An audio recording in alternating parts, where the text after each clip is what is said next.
We're all swimming in AI news every single day. But what if the real story, the actual gold rush, isn't about the latest app or chatbot? What if it's happening in this gritty, physical world that almost nobody is paying attention to? Let's get into it. This quote, this really hits the nail on the head. Every time you ask an AI a question or generate an image, that's not magic. It's not just floating around in some digital ether. It's happening in a very real physical place with actual hardware burning real electricity. And that physical reality is where our story really kicks off. So first things first, we've got to talk about this big illusion we've all bought into. For years now, we've been trained to think of tech as this cloying, almost abstract thing, right? It's just software. It's the apps on our phones. It kind of feels like it exists everywhere, nowhere all at once. And a huge reason for that is the word cloud. I mean, it's got to be one of the best branding moves in history. The word itself just makes you picture something fluffy, weightless, floating harmlessly up in the sky. But yeah, that's the illusion. The reality? This is not a tech story. It's an infrastructure story. What's happening right now behind the scenes is this absolutely massive global build-out. Think about it like the railroad boom, or when we built the entire electrical grid. We're talking about concrete, we're talking about fiber, we're talking about steel. This is way bigger than just code. So you have this picture in your head, right? This magical, ethereal cloud, but what is it really? Well, the reality is a lot less romantic. It's someone else's enormous windowless warehouse just jammed full of powerful, screaming hot servers. And this is the key. This whole thing has become a frantic arms race.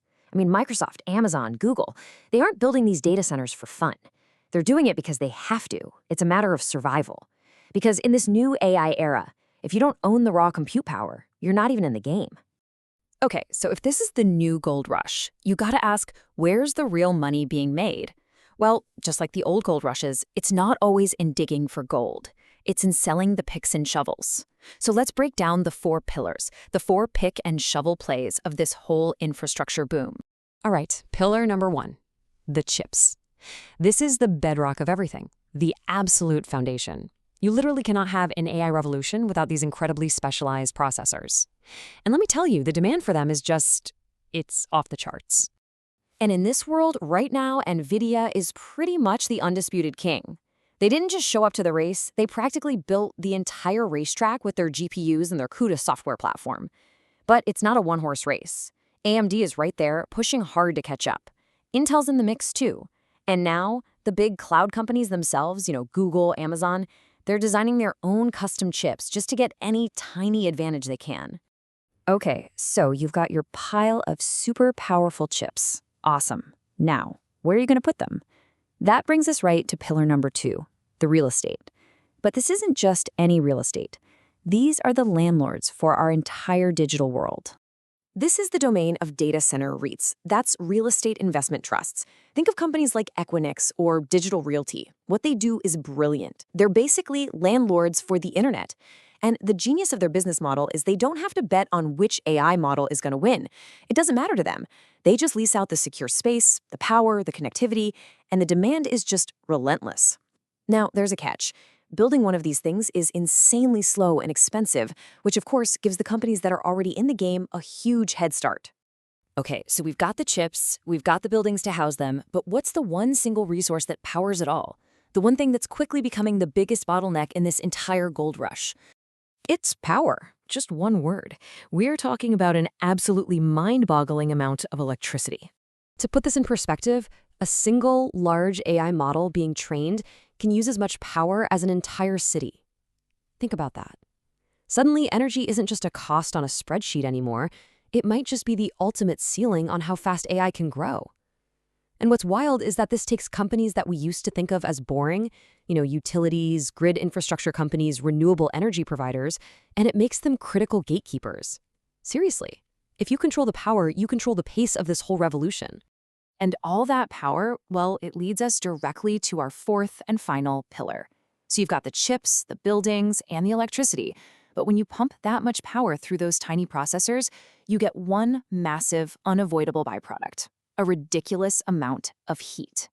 And this is where boring becomes beautiful, especially if you're looking at this from an investment angle. mean, these servers get so hot that if you can't actively get that heat away from them, the whole system just melts down. It stops working. So cooling isn't an afterthought. It is a core engineering problem. This creates massive opportunities for companies that specialize in things like liquid cooling, advanced HVAC systems, all that thermal management stuff. It's a great reminder that sometimes what's necessary is way more valuable than what's new and flashy. So after all that, this whole thing sounds like a guaranteed win, right? Well, maybe not so fast. Like any gold rush, this one has its own set of dangers, and it's really important to see the whole picture. There are really three big risks to keep an eye on. First up is just overbuilding. History is full of these arms races, from railroads to fiber optics, where everyone builds like crazy, and you end up with way too much supply. Second, what about technology itself? What if someone invents a new chip that's so much more efficient that you just don't need these gigantic facilities anymore? And third, you've got regulation. Governments are starting to notice just how much power and water these things consume, and you never know when they might step in and change the rules. So when you put it all together, the four pillars, the risks, what's the big takeaway? What's the main thing you should walk away with? It's really about a mental shift, a totally new way of looking at technology. For the past decade or so, it's all been about the apps, the products, the slick user experience on your phone. But the new way to think about it is in terms of systems, in terms of the gritty underlying infrastructure that makes all that flashy stuff possible in the first place.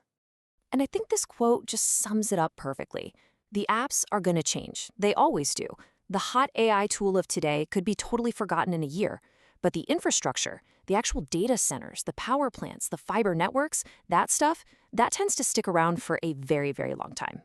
Which kind of brings us full circle and leaves us with one last question to chew on. At the beginning, we called them windowless warehouses. But now, after seeing what they do, what they power, what they make possible, you have to ask yourself, are they really just boring buildings, or are they quietly becoming the most important buildings in the entire world?